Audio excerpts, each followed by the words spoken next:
Fala galera, conforme a gente tinha comentado na outra edição, dessa vez o tema é a reforma da Previdência. Existem várias propostas de reforma da Previdência, esse assunto bate um pouco, né? A gente tocou um pouco desse assunto quando a gente estava falando do assunto da outra semana, então a gente resolveu abordar ele aqui e tentar ir um pouco mais a fundo nele, fazer uma pesquisinha aqui e destrinchar um pouco ele, comentar sobre alguns pontos, as propostas de reforma da Previdência, o problema da Previdência, então vamos conversar um pouquinho sobre isso. Isso aí, vale ressaltar que não tem ainda uma proposta formal, né? Não foi enviada ainda uma proposta formal pro Congresso. Tudo que tem são alguns pontos que já foram levantados e discutidos, mas não foi elaborada ainda uma proposta formal. Acho que para a gente começar a falar da reforma é importante, né, tentar entender o porquê reforma, né? Por que se pensou numa reforma da Previdência? A gente sabe que a Previdência, ela tem... A dívida com a Previdência tem crescido cada vez mais, né? Os gastos, eles saltaram de 0,3% do PIB lá em 97 e eles estão projetados para 2,7% em 2017. Quer dizer, em 30 anos aí é um salto gigante, né? Em 2016, em grana, isso representou 149 bilhões ou 2,3% do PIB, né? E um dos principais motivos é o aumento da expectativa de vida do brasileiro. Eu peguei aqui uma tabelinha divulgada pelo próprio IBGE, que dava que em 1940 a expectativa de vida em média, né, fazendo uma média entre homem e mulher, era de 45 anos. Em 80, essa expectativa era de 62. Agora, em 2014, a expectativa é de 75. Então, de 40 para 14, para 2014, nós estamos falando de 30 anos de aumento de média de expectativa de vida, né? Então, é alto, né? É um crescimento muito grande. E, obviamente, a Previdência sofre com isso, né? Quanto mais a gente vive, mais recurso a gente consome sem estar contribuindo, né? Então, a ideia dessa reforma é afetar todos os trabalhadores ativos, certo? Que têm até 50 anos de idade. Essa reforma visa impactar quem tem até 50 anos para obedecer essas novas regras que vão ser estabelecidas integralmente. E quem tem mais de 50, ele vai ter um tempo de transição mais suave, né, que é o que propõe. Inclusive, até vai ser possível se aposentar com as regras atuais, com as regras que estão hoje em vigor, mas aí você vai ter uma diferença de tempo que vai ter que adicionar, a gente vai até abordar ela um pouco mais a fundo mais para frente. A ideia é que essas propostas sejam votadas ainda esse ano, para que entrem em vigor no ano que vem. Apesar de que eu tenho visto notícias recentemente que essa ideia meio que mudou, né? Com o lance da PEC e tal, parece que a proposta não vai ser enviada para votação esse ano. Não sei se você viu alguma coisa sobre isso. Não, eu vi que o Temer disse que faria parte das reformas que ele estava propondo, fazer a reforma da Previdência. Na sequência da votação da 241, iria fazer a reforma da Previdência, né, ia mandar a proposta de reforma da Previdência. Mas eu não vi sobre um adiamento disso, não vi detalhes aí de estarem adiando isso para o ano que vem. Até porque se você olhar, nós estamos entrando no mês de novembro. Eu acho muito pouco provável que essa proposta fique pouco tempo de discussão, entendeu? Acho muito pouco provável que ela seja aprovada ainda esse ano. Talvez ela possa até ser enviada ao Congresso esse ano, mas votada eu acho bem pouco provável, pelo ritmo que as coisas tendem a andar, né? Sim. Agora a gente não sabe mais o que esperar, né? Algumas coisas que deveriam ter mais debate estão tendo pouco debate. Eu acho que esse caso da Previdência é um caso que merece mais debate, assim como outros casos que a gente já falou, que mereciam mais debate, acabaram não tendo tanto debate. Então eu não sei o que a gente pode esperar hoje em dia. Mas a gente tem 2 meses aí pro fim do ano, talvez acabe não saindo. 1 mês, né? A gente tá no fim de outubro agora, vai ter novembro, dezembro, praticamente eles não trabalham, então pode ser que não role mesmo nenhuma votação nesse sentido, a não, talvez só a apresentação de alguma coisa, né? Que talvez comecem a falar sobre isso, alguns detalhes maiores disso. Né? Exatamente. Vamos pegar o primeiro ponto aqui, de propósito da alteração, que é a idade mínima. Hoje, no setor privado, os trabalhadores se aposentam em média de 50 anos. Com 50 anos, né? Ou completando 35 de contribuição os homens e 30 mulheres. A ideia do governo é que seja imposta uma idade mínima de 65 anos, independente do tempo de contribuição. E ainda com a evolução para 70 daqui para frente. No funcionalismo, isso é uma coisa que me surpreendeu até, essa informação que eu vou falar agora, tá? Que no funcionalismo público já tem uma idade mínima de 60 anos para homem e 55 para mulher, mas a ideia é que ela fique igual agora nos setores privados e nos setores públicos. Isso me surpreendeu, cara. Eu não esperava que tivesse essa desvantagem, digamos assim, já que tem uma idade mínima e dependendo da contribuição. Eu acredito que no ponto de vista do trabalhador seja até uma desvantagem, né? E aí o setor público já tem esse limite e eu não vejo, na verdade eu não vejo por que não colocar isso no setor privado também. Na verdade eu não tenho uma opinião formada sobre a idade que seria ideal. Eu acho que com base no que é feito em outros países a gente poderia tirar uma ideia melhor disso, né? Com base na expectativa de vida no Brasil também a gente poderia tirar uma ideia melhor disso. Eu vejo mais problema pra gente que tá trabalhando na faixa aí dos 20, 30 anos, que a gente entraria nessa regra nova e teria que trabalhar aí até 65 anos. É uma coisa meio desesperadora, assim, sem pensar, caraca, são 65 anos, como é que eu vou estar de saúde, como é que eu vou estar de vida e vou estar aposentando, né? E em que condições eu vou estar aposentando. Então, mas olha só, cara, porque isso até eu vi também uma informação lá no Politize, que nosso querido Politize, tem muito material de consulta lá, que hoje, atualmente, você precisa de 9 trabalhadores ativos para arcar com o custo de uma aposentadoria. Se a gente continuar nesse ritmo, em 2040, você vai ter apenas 4 trabalhadores ativos para cada aposentador, ou seja, não vai ter condições de arcar.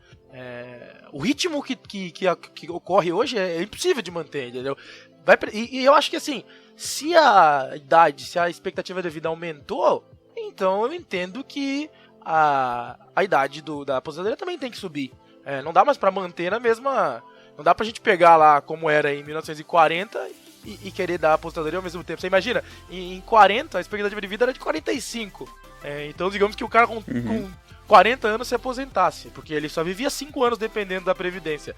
Porra, se a gente mantivesse isso hoje, a gente tá falando que o cara vai viver 30 anos, né? Vivendo da Previdência. É impossível, né? Então tem que aumentar. E eu acho que 65 anos, pelo que eu tenho visto também, não vi nenhum estudo, talvez tenha algum estudo que mostre, mas 65 anos as pessoas ainda estão ativas, né? Tanto que tem muita gente que se aposenta e volta a trabalhar, né? Bastante mesmo. Esse número é bem alto. Uma coisa que me incomoda um pouco nesse pensamento é que a gente está tapando o buraco ao contrário, né? A gente está pegando o rombo e está querendo calcular de uma forma que a gente puxa a idade um pouco para lá para poder fechar o buraco aqui, mas... Entendeu? Tipo, a gente tá mexendo na idade para poder fechar uma dívida, sendo que a Previdência Pública, né, o FGTS, ele rende pouco, né, ele tem um rendimento muito baixo.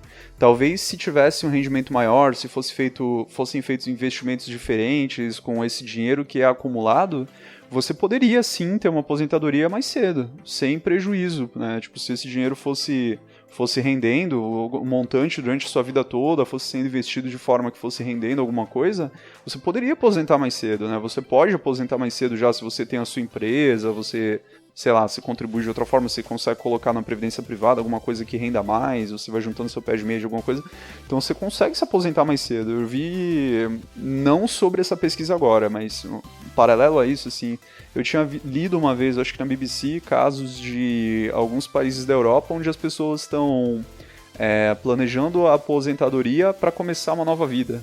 Isso começou a virar um conceito, assim. Até bancos fazem planos para isso e tal.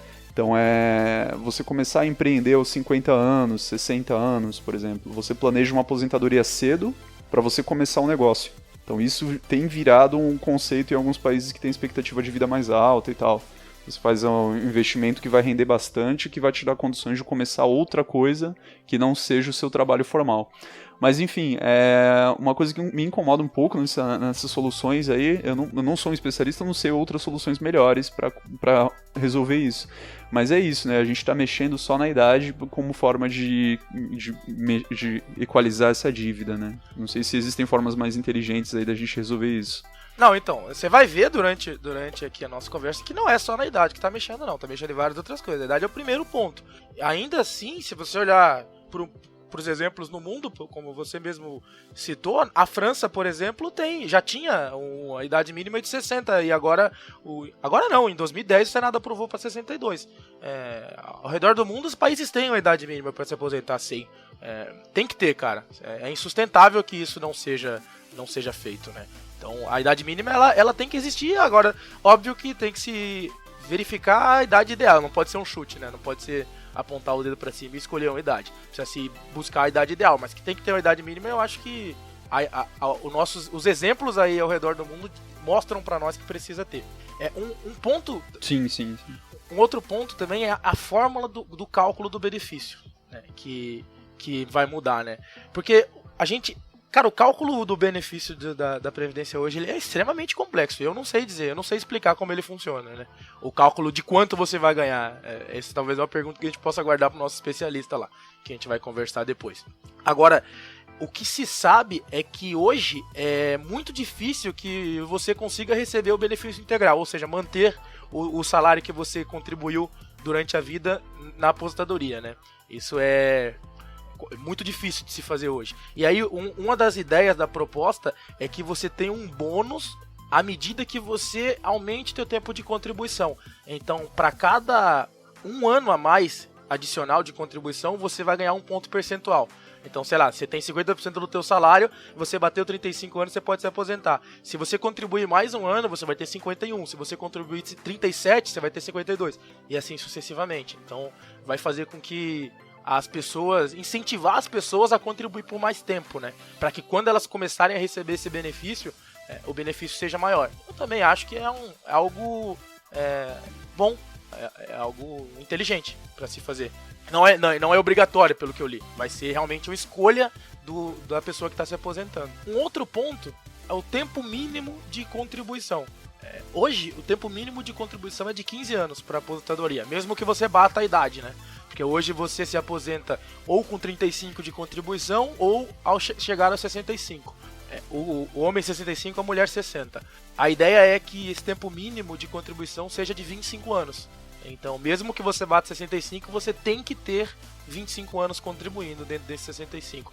Eu tinha visto no começo dessa proposta, lá atrás, eu acho que no ano passado, até quando começou a falar nisso, que ia ter uma fórmula um pouquinho diferente, né? Que cada ano de contribuição... Na verdade, assim, pensava-se em fazer que você tivesse um número de 90 para a mulher e 90 para o homem e 85 para a mulher. Só que como que seria esse cálculo? Para cada ano de contribuição, você acrescenta um ano a mais da tua vida. Então, por exemplo, se você tem 65 e contribuiu 35, você bateu 90. E aí você vai se aposentar. Em tese, os números não mudam, né? 35 de contribuição e 65 de idade. Mas, quanto mais você contribuir, teoricamente, mais cedo você pode se aposentar, né? Imagina que você tem 60 anos, você só precisaria de 32,5 de contribuição. Entendeu? Então... Sim, eu lembro quando começou essa discussão, eu não sei se foi ano passado ou foi alguns anos atrás, mas teve muita crítica com relação a isso, né? O tema veio à tona, a reforma da Previdência veio à tona com essa discussão da idade, né? Mas eu achei inteligente, cara. Eu acho que é inteligente. Eu não sei se é negativo. Qual seria o lado negativo disso? Você consegue enxergar algum? Não, as pessoas têm aversão à mudança, né?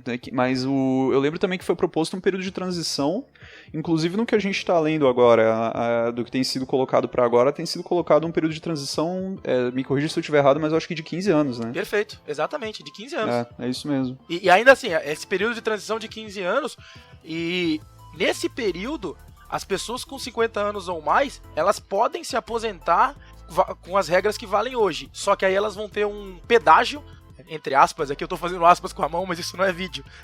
Um pedágio de 50% para requerer o benefício. Ou seja, se falta um ano para a pessoa se aposentar e ela quer se aposentar nas regras atuais, então não falta um ano, faltam 18 meses. Ela vai fazer 50% de contribuição a mais, entendeu? Mas existe esse período de transição de 15 anos, sim. Agora, então, em relação a outra regra, eu não sei se ela se mudou a ideia, né? Parece que sim, parece que esse cálculo que eu falei, dos 65 mais 35 e tal, de somar o tempo de contribuição com a idade e colocar um teto, lá, um número mais alto, é porque eu acho que o número 90 anos assusta, né? Fala assim, 90 anos e 85 anos. As pessoas já, meu Deus do céu, ninguém chega aos 90, ninguém mais vai se aposentar. Deve surgir aquele monte de ideias meio absurdas, né? Mas se você entende direitinho a fórmula, ela me parece coerente. Você está beneficiando quem contribui mais. Quem contribui mais, teoricamente, vai ter o direito de se aposentar mais cedo. Pra mim, parece bem plausível essa ideia. Até na questão... Agora Pode falar. Não, pode ir, manda. Uma questão até tem a ver com um dos materiais aqui que eu estava vendo, mas a título de curiosidade eram as médias de valores de aposentadoria de várias categorias. Então tem o salário mínimo, tal, quanto que você aposentaria com ele, militares, qual a média de aposentadoria, trabalhadores do setor privado, enfim, teto do INSS, tem vários valores aqui como referência, a gente vai colocar nos links aqui. Mas isso me lembrou também que uma das coisas que é muito criticada também são as pensões, né? Muitas vezes existem pensões aí que é desde a época da ditadura, que nem para as filhas de militares. Eu não sei os detalhes, mas se eu não me engano é uma pensão vitalícia num valor bem alto para as filhas de militares, se elas não casarem. É importante, cara, esse ponto que você colocou é uma distância absurda entre o valor que uma pessoa do setor privado ganha ao se aposentar por idade, que é de R$ 1.197, e, por exemplo, aqui eu vou pegar os dois extremos, alguém do judiciário, quando se aposenta, tem uma aposentadoria de 25.700. Cara, é ridículo, ou seja, é ridículo, né? Não é possível que exista essa distância tão grande. A nobreza do cargo do cara faça com que ele mereça ter esse benefício tão maior, né? Isso aí tem que mudar. Inclusive, um dos pontos da proposta é exatamente esse, que é acabar com as aposentadorias especiais. Então, professores, militares, policiais militares, bombeiros, a ideia é que eles entrem no mesmo regime de um trabalhador do regime privado. Isso pra mim é essencial. Eu não vejo por que as coisas têm que ser tão diferentes entre quem trabalha na iniciativa privada e quem trabalha pro governo. Tá, essa mudança aí eu acho que eu sou totalmente... Aliás, eu não sou nem a favor, eu acho que ela tem que acontecer de qualquer jeito, cara. Essa é gritante. E tem uma polêmica aqui que eu já discuti com vários amigos, que é o seguinte, cara.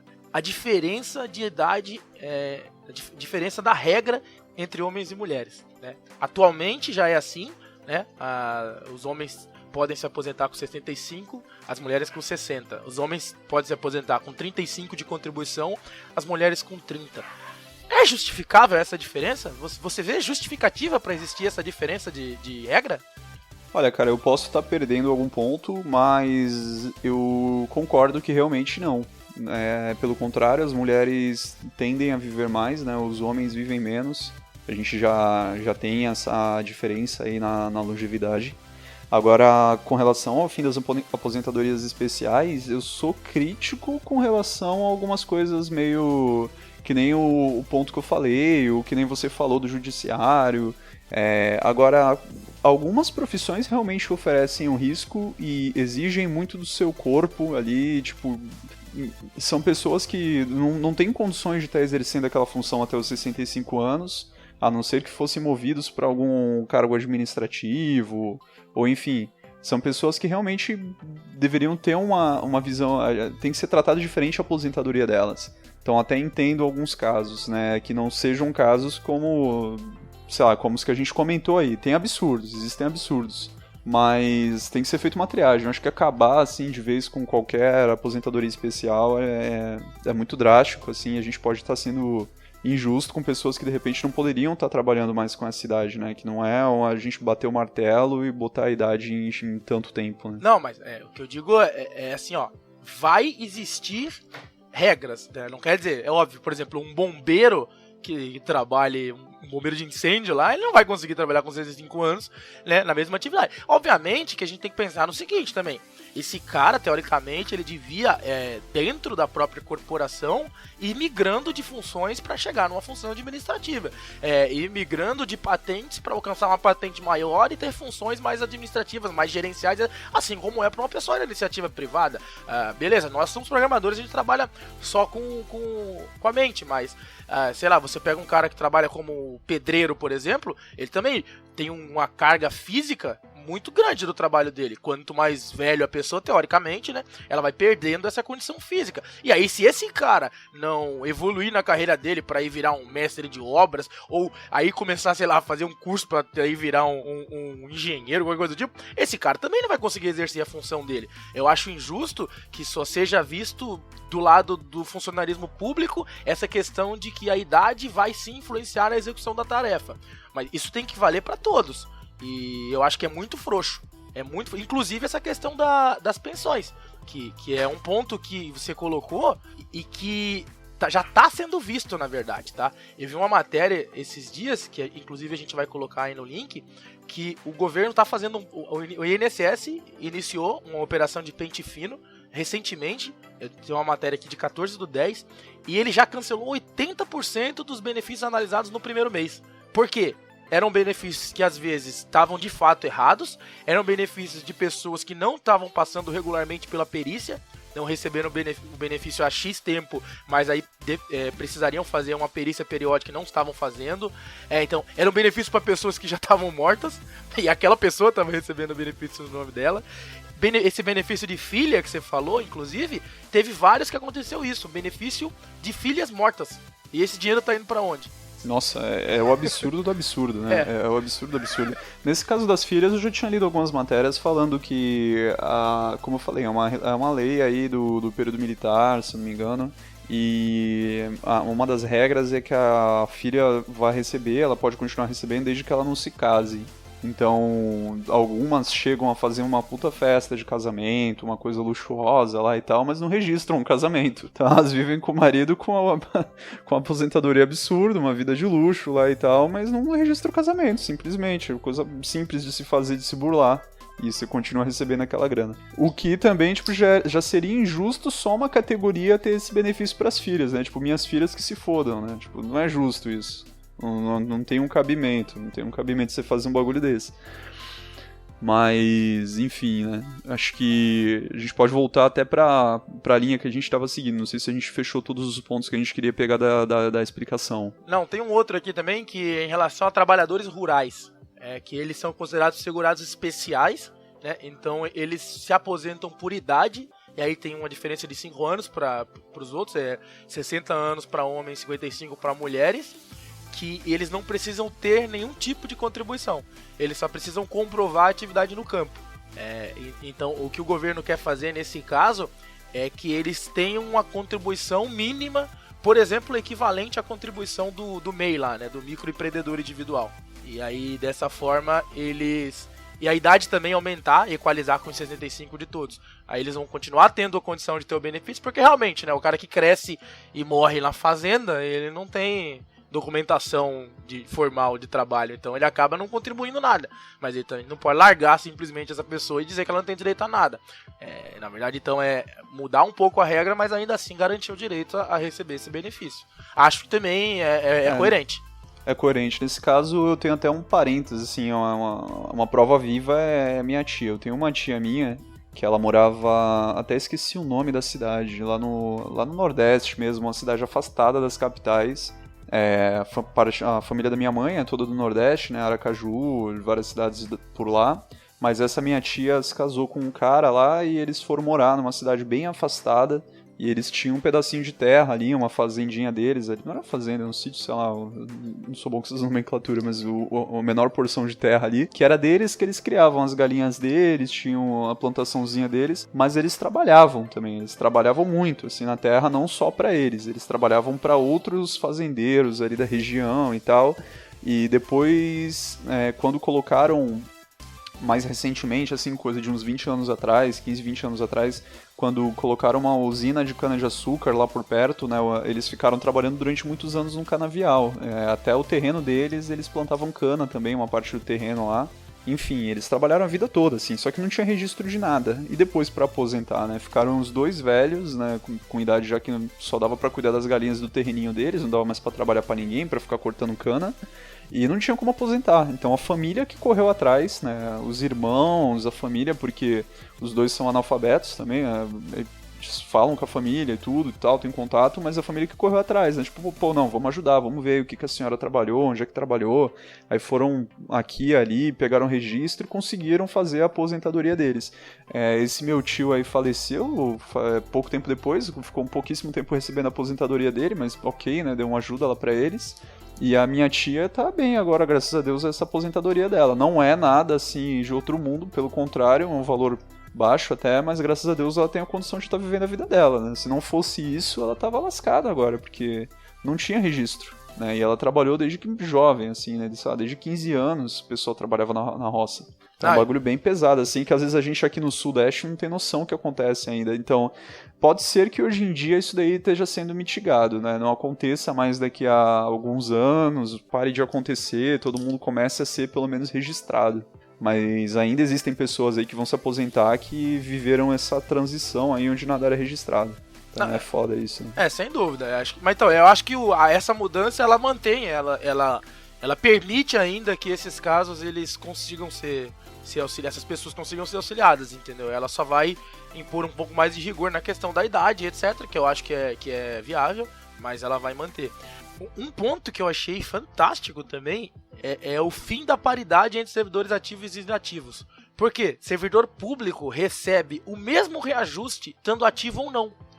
Isso aí é meio estranho, cara, porque, teoricamente, o reajuste do cara que tá ativo, não, isso é em tese, até no mercado privado devia ser assim, não devia cobrir só a inflação, né? Devia ter um aumento também de renda. Infelizmente, hoje em dia, os reajustes não estão batendo nem a inflação. Agora, a gente sabe que os ajustes de servidores públicos geralmente são bem altos. Eles passam bastante da inflação. E aí você falar que você vai dar o mesmo ajuste para quem está ativo e para quem está inativo, eu também acho injusto. Então eu acho que terminar com essa paridade e fazer com que os inativos só recebam um ajuste da inflação, eu acho que é um caminho correto também. Agora, um ponto que eu vi aqui, cara, que me assusta um pouco, é que a pensão por morte que é integral vai passar a ser 50%. Né? Então isso vai dar um baque bem grande aí.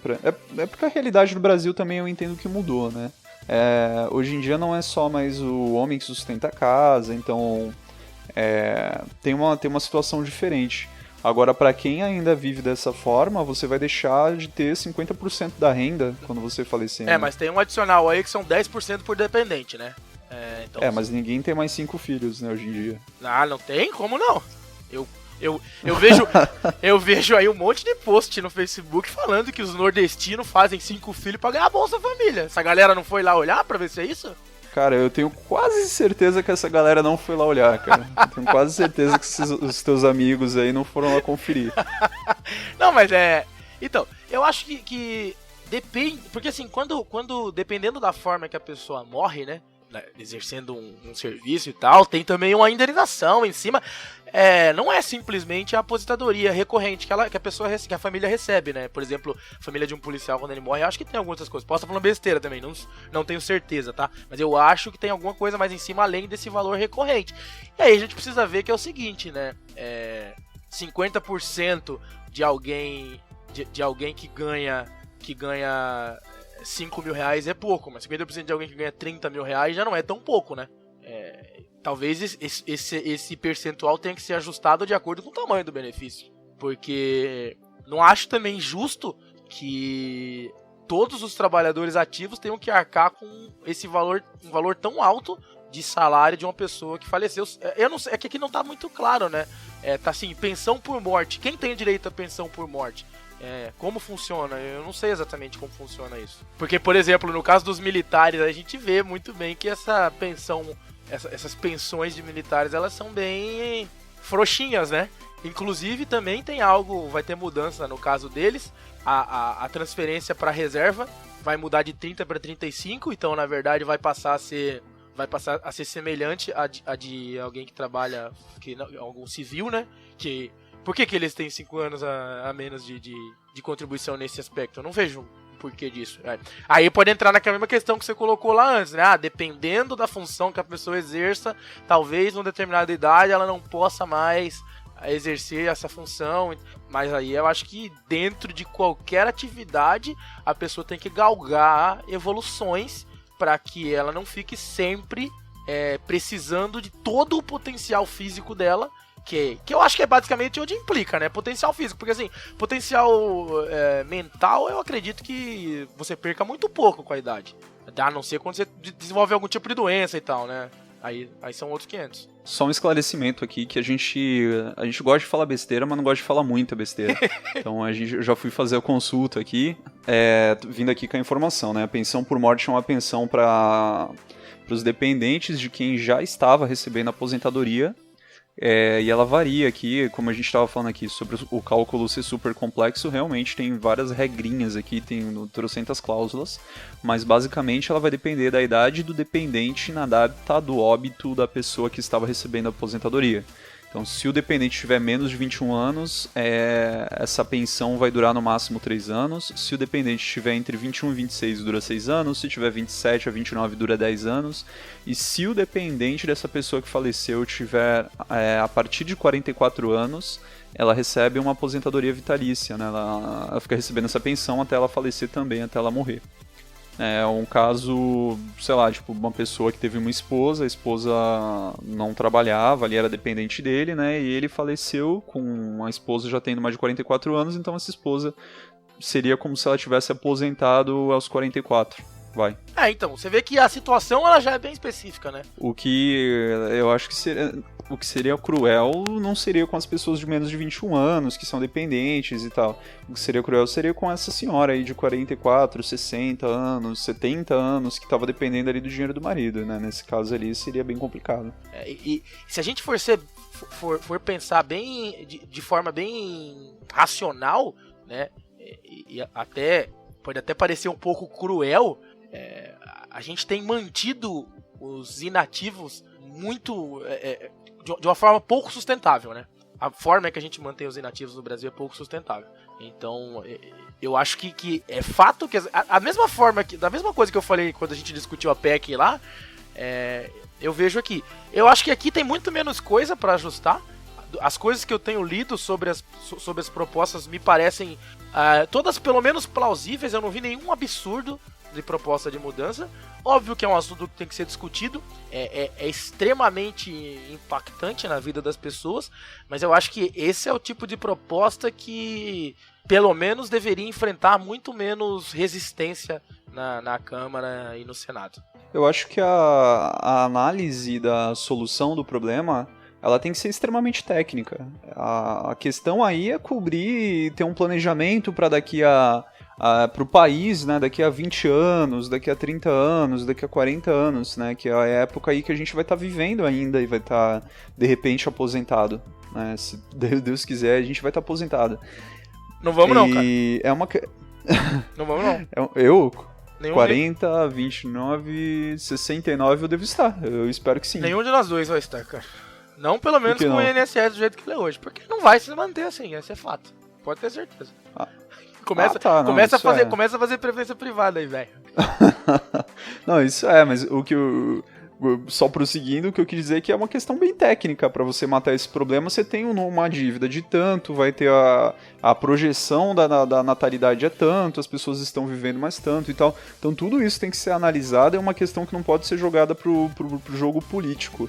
Agora, a parte política dessa questão é tomar cuidado com esses detalhes, né? Você não fazer pessoas que vão sofrer de forma injusta, sofrerem mais ainda, né? A pessoa, que nem eu falei o caso aí dessa senhorinha, aí, de repente de 60 anos que perdeu o marido e vai perder metade da aposentadoria de R$ 1.400 que ela recebia.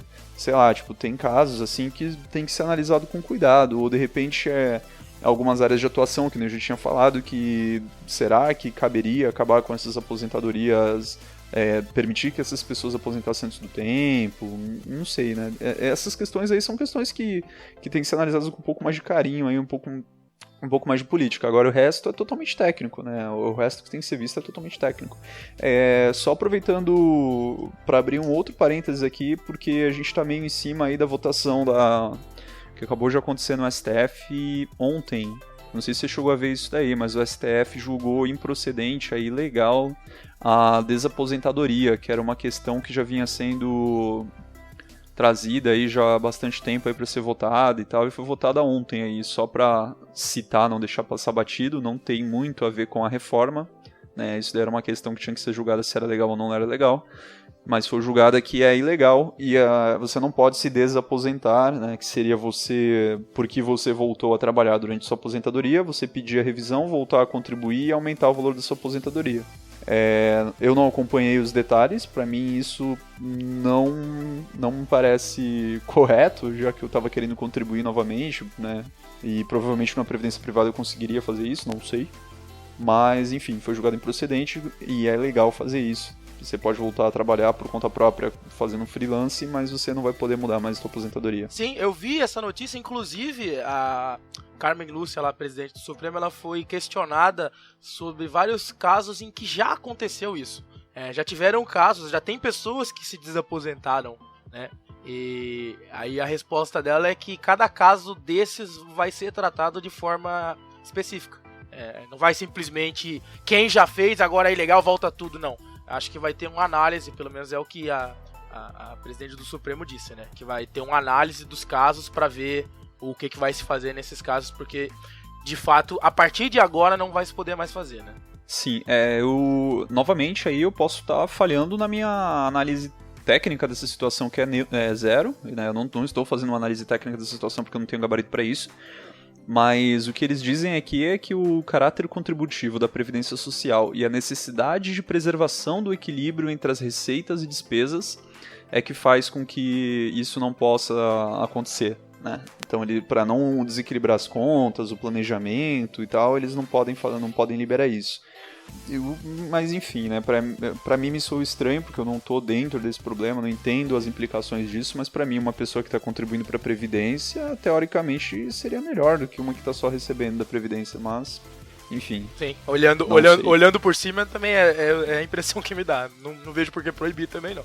Bom, então, como a gente sempre tem feito, né, vamos fazer aí indicaçõezinhas de alguma coisa pra galera. Eu vou voltar pro ramo das séries.